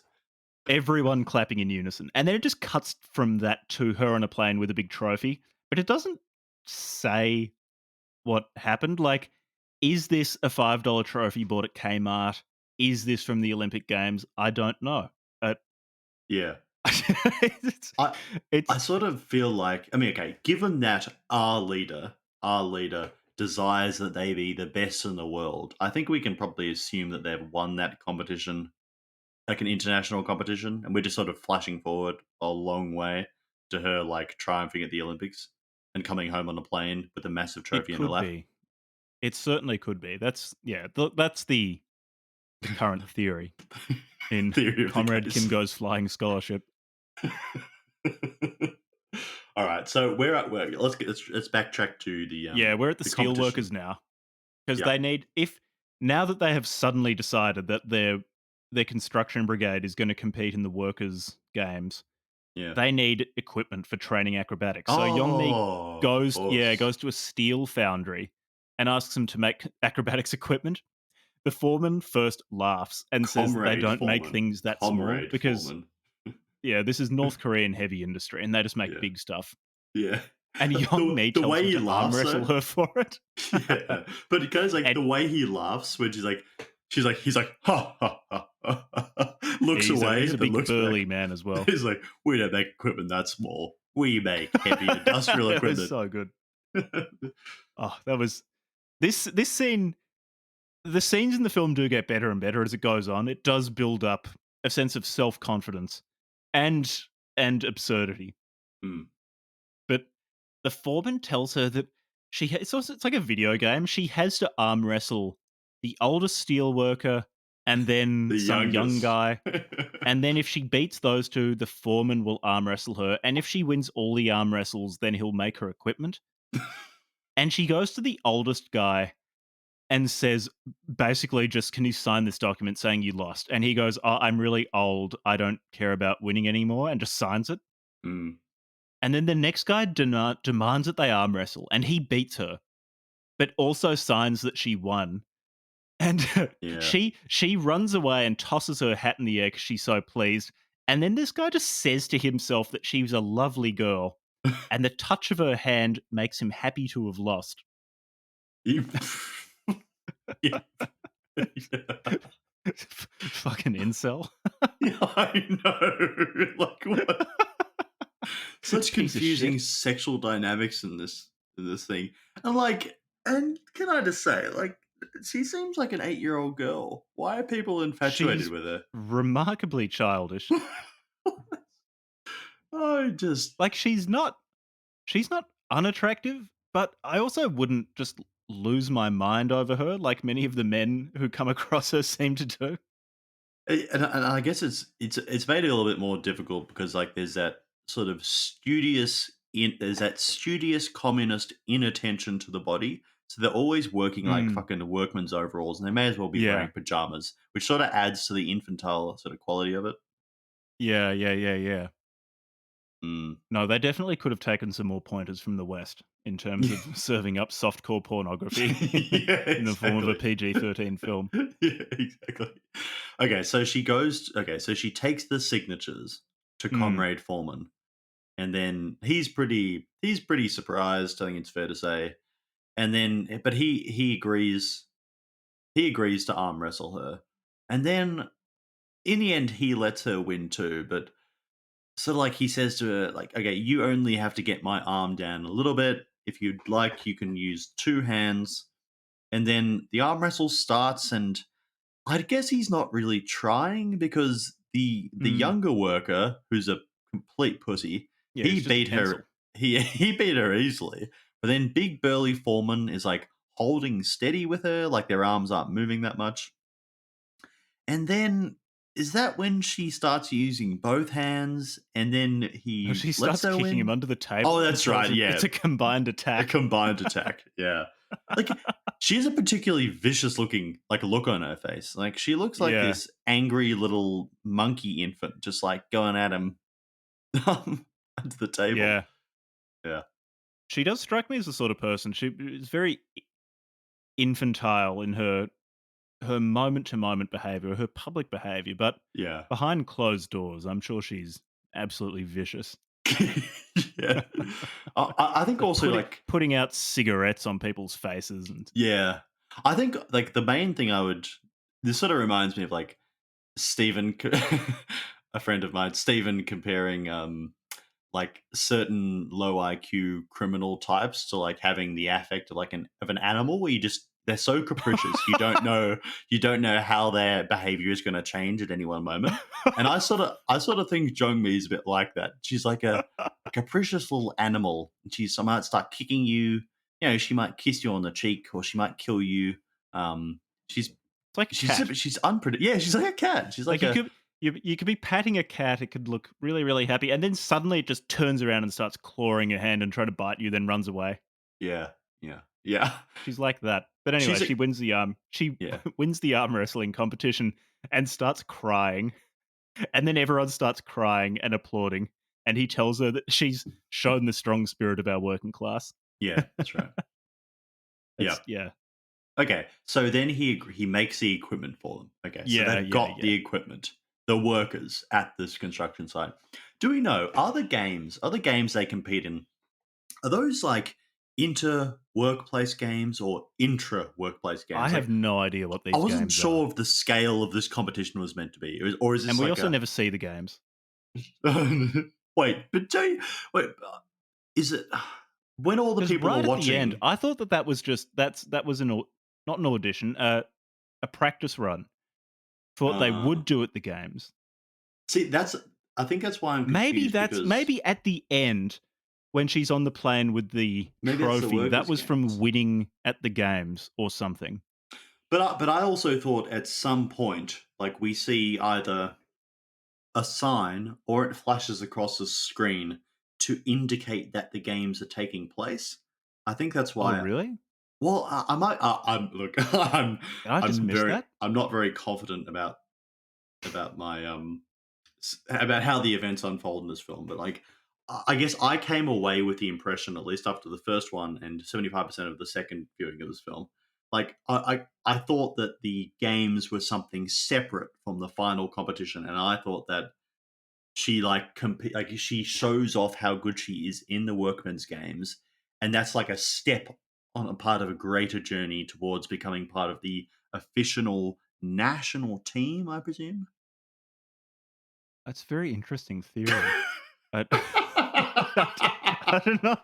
this film's kind of hard to This follow film in a way. doesn't make certain chronological It aspects makes of it very impressionistic clear. sense, if not Yeah, like yeah, strict sense.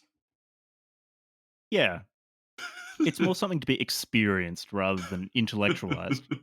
Yeah, yeah. That mistake number one: decadent Western intellectual, pseudo intellectual. I do like too how Jang Phil's mum interrogates him as to his relationship with Yong Mi and then threatens to beat him. And that's the Threatens scene. to beat him. Threatens to beat him. Like she's a complete sexual tyrant. Yeah. Oh, she really is. It's deeply Freudian. Yeah, I don't know. It's not quite subtle enough to be Freudian. It's So it's just too subtle to be Freudian. yeah, fair enough. Yeah. And then there's another scene that's quite good where people in Pyongyang are like rushing down the street, Mhm. and Jang Phil asks where they're going, and they say they're going to a construction site to see the acrobatics show, and then Oh yeah, continue running down the street like children. And so Jang yeah. Phil goes to watch too, and the construction brigade are doing their acrobatics performances, and all of them are some in some way construction related, like performed with bricks and things Yeah, like that. like the two And then guys with the Yong Mi bricks. does something on a rope Yeah, while some construction worker is playing a drum kit in the middle of a work site. yeah. See And that's why I thought it was the games. I think like it seemed a little bit too flashy to just be a simple training exercise. Like they had a drum kit there. Wouldn't you have a drum kit at like the games but the drum themselves? kit was only present for a few moments, and then the drum kit disappears. It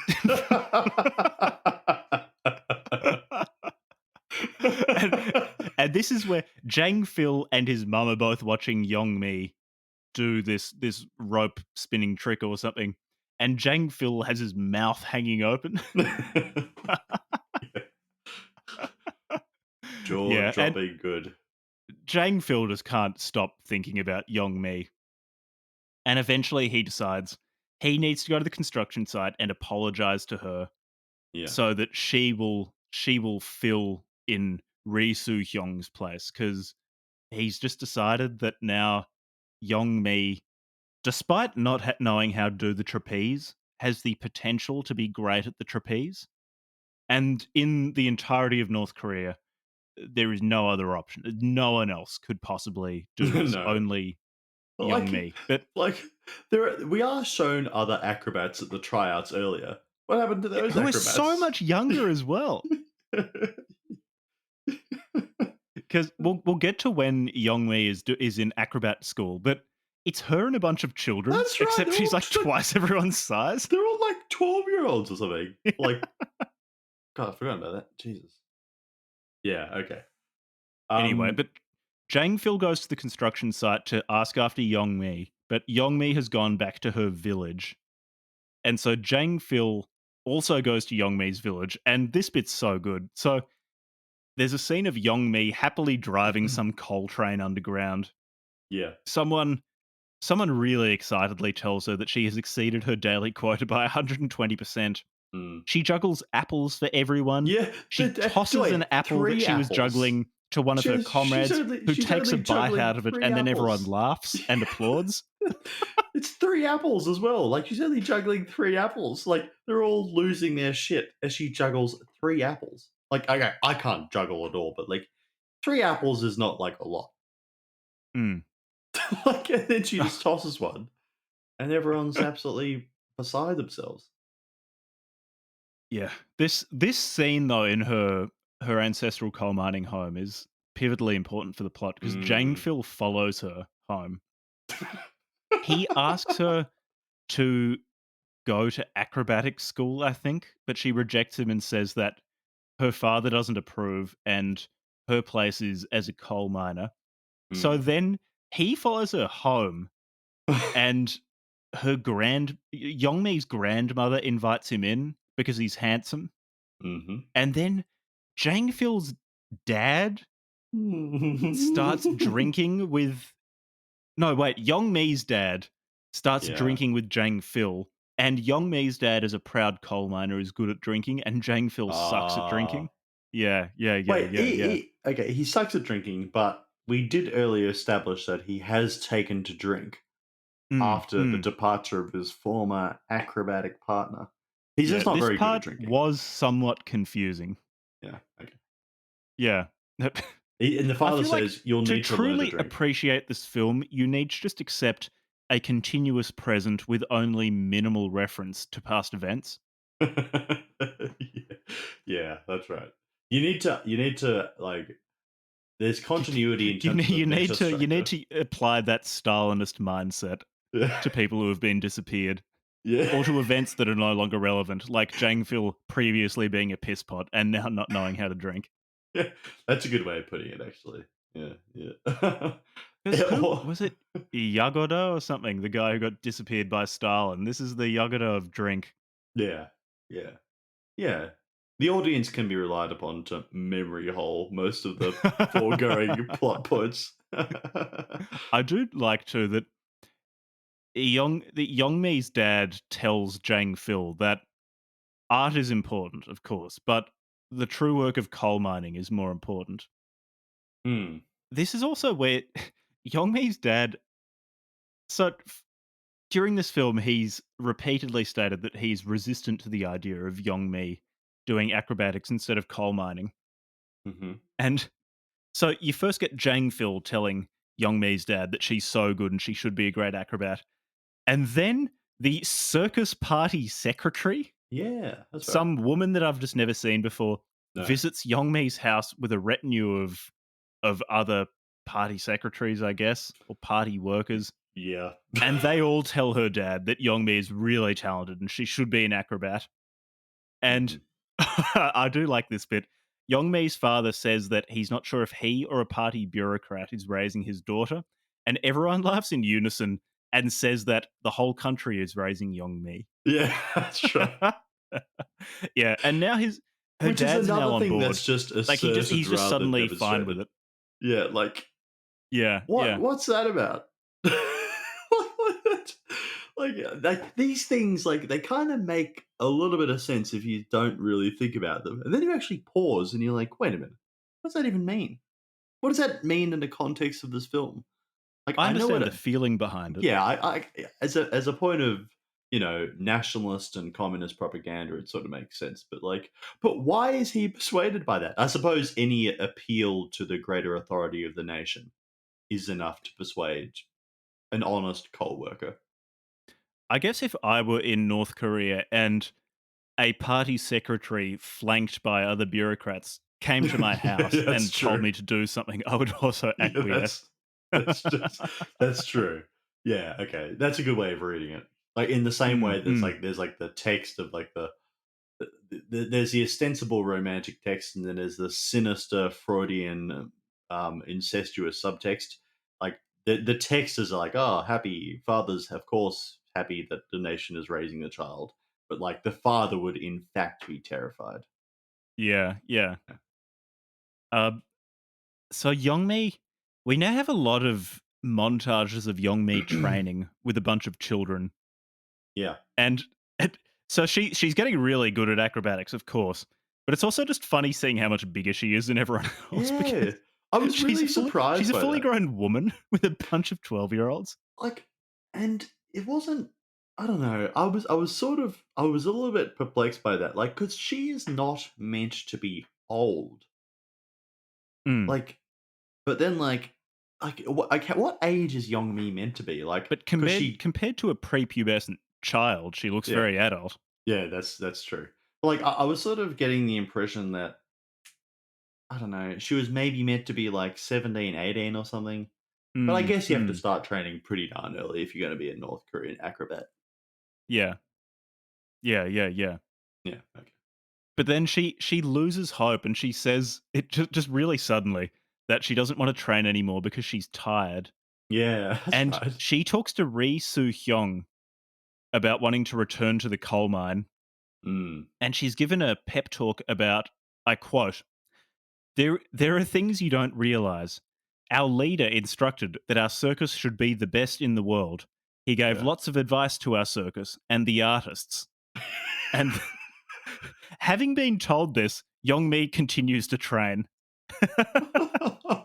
And I don't know when this happened, but suddenly everything seems to depend on Yongmi continuing to train. And it's Yeah, not clear what would happen. So if she doesn't continue training, then presumably the trapeze show won't be able to continue. But it's unclear what the consequences of that would be. So they wouldn't be able to continue in what capacity? What would the downsides of them not being able to continue be? mm, Which competitions would they not be able to compete in? There are a lot mm. of unanswered questions. Yeah. Perhaps most pressing of all is why is Yongmi suddenly the central She's point like the in this linchpin. acrobatics program? Yeah, like it goes from like an underdog story. And like, this girl, how could a coal miner from this background uh become like graduate into the upper echelons of acrobatics?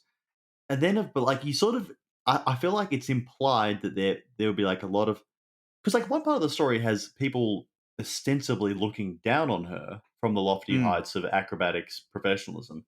But then like she once she actually reaches those lofty heights, it becomes apparent that she is the entire show. The show can't yeah, go on without Youngmi. she's that good. She's like okay. Yeah, yeah.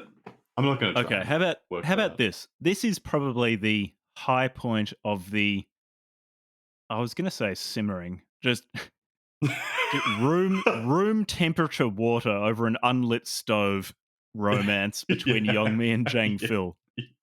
Yongmi has blisters on her hands. Jang Phil bandages them, and I quote, "Catching these hands will be wonderful," he says to her, and then he That gives her an apple. And then when he's walking away from her, he he bumps hits his his head on head. something, and everyone laughs at him because he's thinking about Yongmi so much. Punch And drunk love. yeah, exactly, exactly. And There's a team dinner put on Jang Phil's mum, and then more shots of construction work, particularly welding this time. Some really good welding shots. Wait. Can I ask a question? Was that welding directed towards, like, were they welding something in particular? Like, I were they just think that was just pictures of why welding. welding? It was just a lot of welding in this.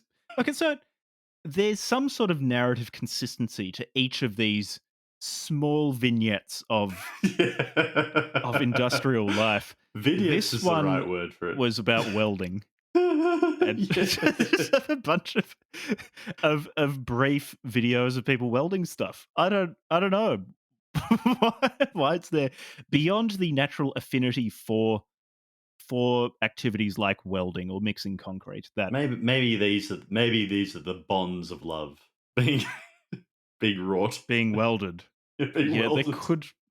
there could be a symbolic subtext to it. I I just didn't pick up on. Oh, no. I guess since there seems to be so little effort within the plot of developing Yong Mi and Jang Phil's romantic relationship, that maybe they're just relying on heavy industrial metaphors Hmm. for them being interested in each other, such as welding. I don't think is there a point throughout the entire film where she evidences any interest at all in in Phil Chang or Chang Phil, whatever his name is? Does she actually ever No, evidence any no, interest? she seems no, she has the sexual interest of a 5-year-old, Yeah, but she's completely asexual. yeah, she is completely asexual and somewhat capricious or cat-like, like kicking the shit out of the guy under the table and like, She really is a child, isn't she? yeah, she's just like you'd say. I would keep an eye on her. That's all I'm saying. Mm. I would keep an eye on her. Yeah, in case she just puts strychnine in your tea or something like that. Yeah. She's feeling mischievous. She's feeling mischievous. He cuts your head off at night. She just decided to. Yeah, she's not quite human. Yeah, she's vaguely threatening the more I think Yeah, about it. she's Mm. threatening. I found her a bit threatening. um, Anyway, hmm, everyone from the coal mine. Oh no. So Yong Mi is now going to perform in, I think, a a rehearsal for their workers competition act.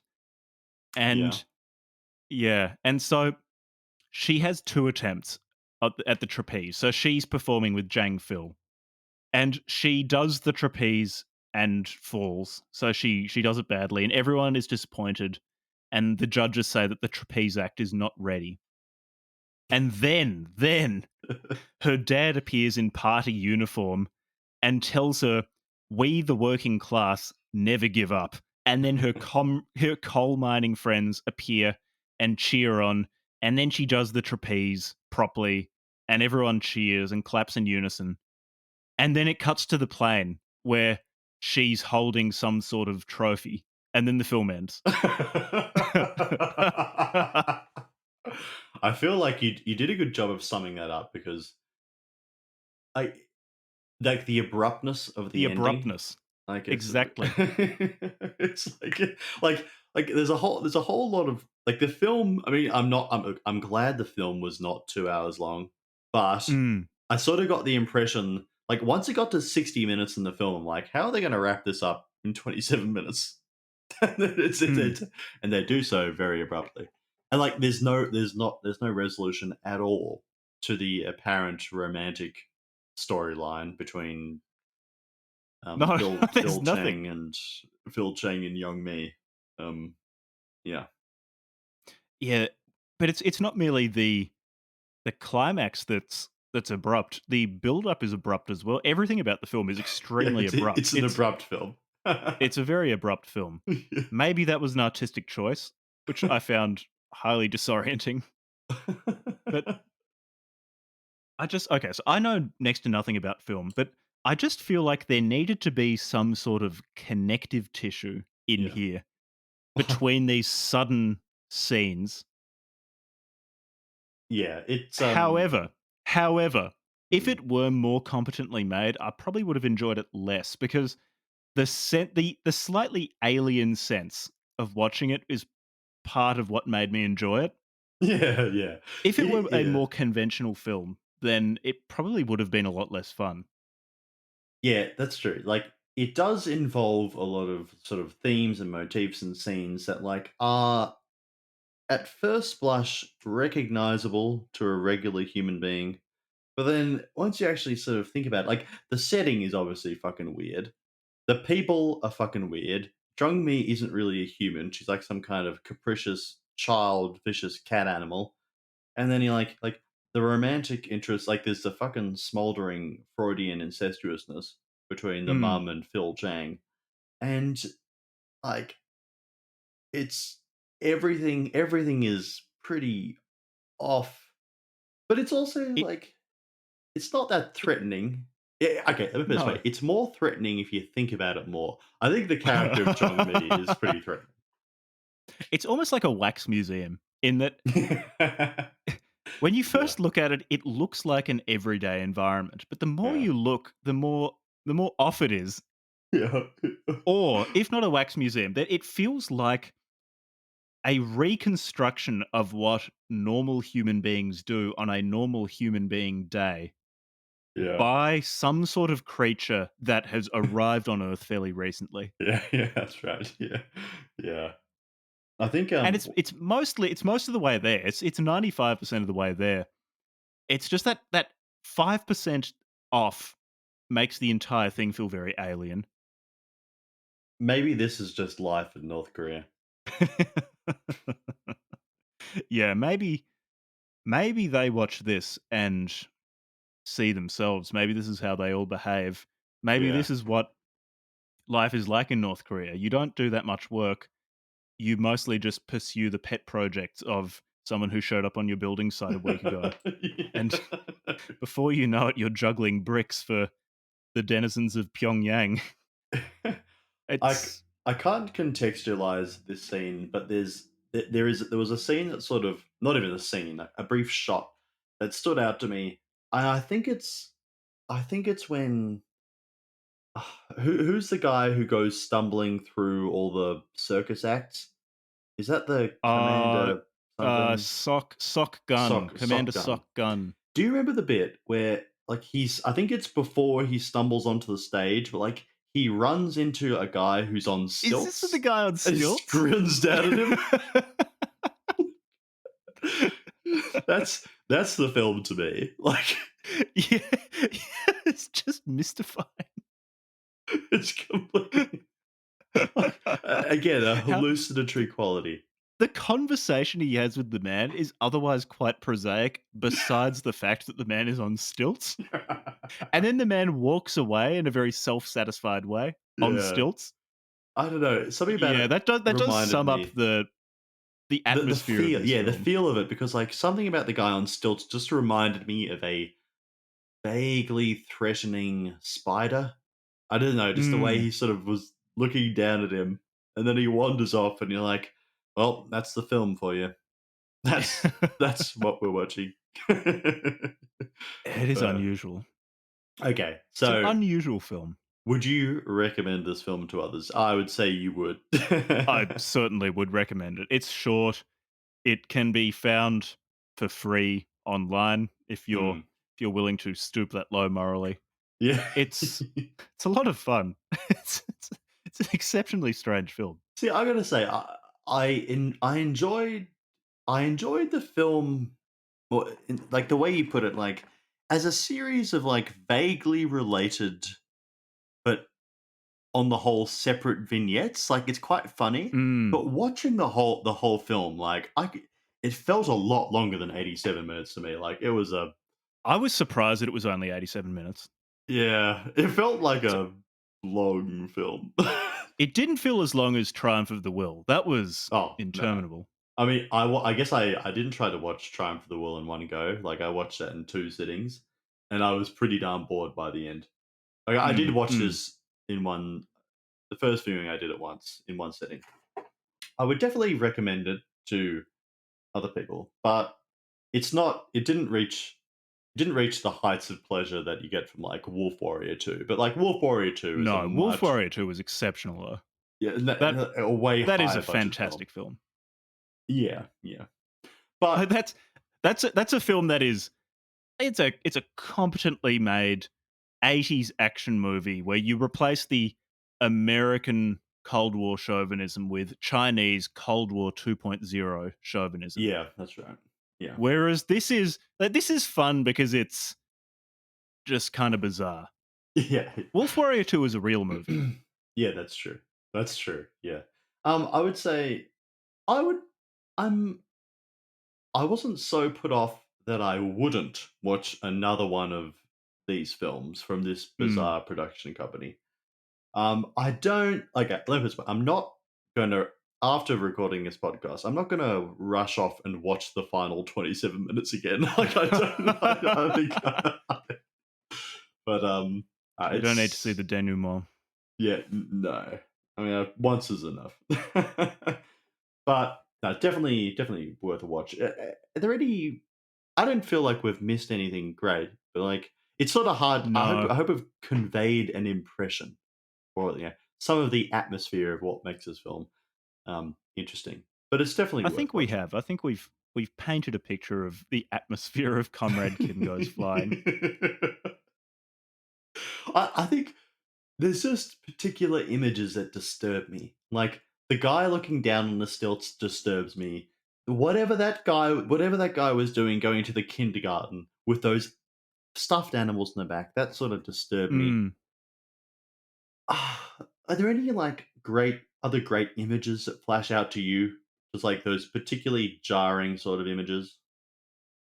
For me, it's the relationship between Jang Phil and his mum, particularly how they're introduced, Yeah. is what sticks out to me. The her scolding him over drinking, him picking her up and spinning her around and slamming her down on the couch, and her then threatening to spank him. Uh, Yeah. have really coloured the rest of the movie for me. Like, because like you've got so much sexual tension there, and then Yeah, so they should have gone in that little. direction. Yeah, there's so little. There's not even a hint that Jong Mi is a sexual being. So like, Mm. and like maybe Where it was. Jang Phil's mum clearly is. Yeah, yeah, absolutely. She can't keep her mind of it.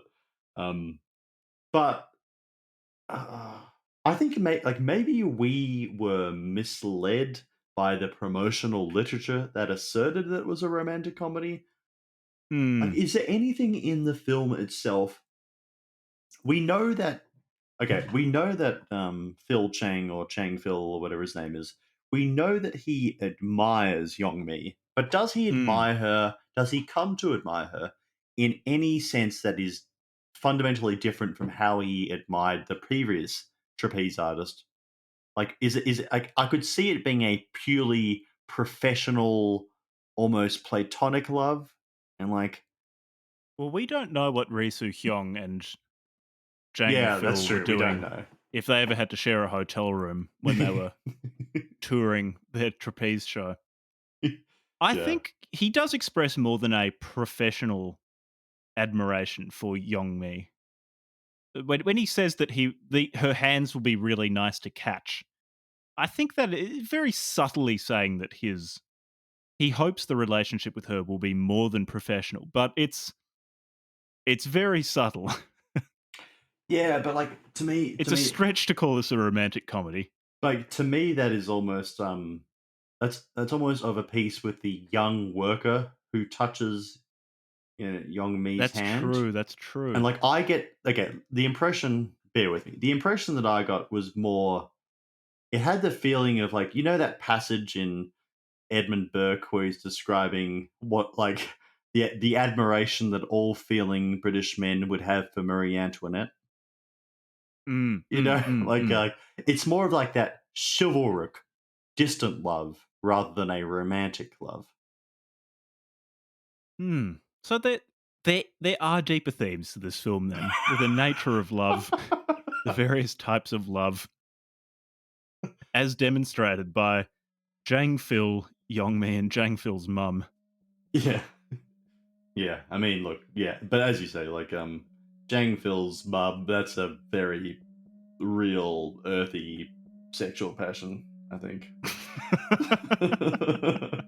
I'm not sure which love dynamic is more disturbing. Like, I think the more you think about it, the more, I don't know. Yeah, but the incest or the maybe not romantic interest in the childlike automaton of Yong Mi. Childlike automata. All right. I think that's as good a place as any to finish. I don't have much more to say. I've got nothing else to say. I should probably go back and attend to my child. Thanks for listening. Thank you.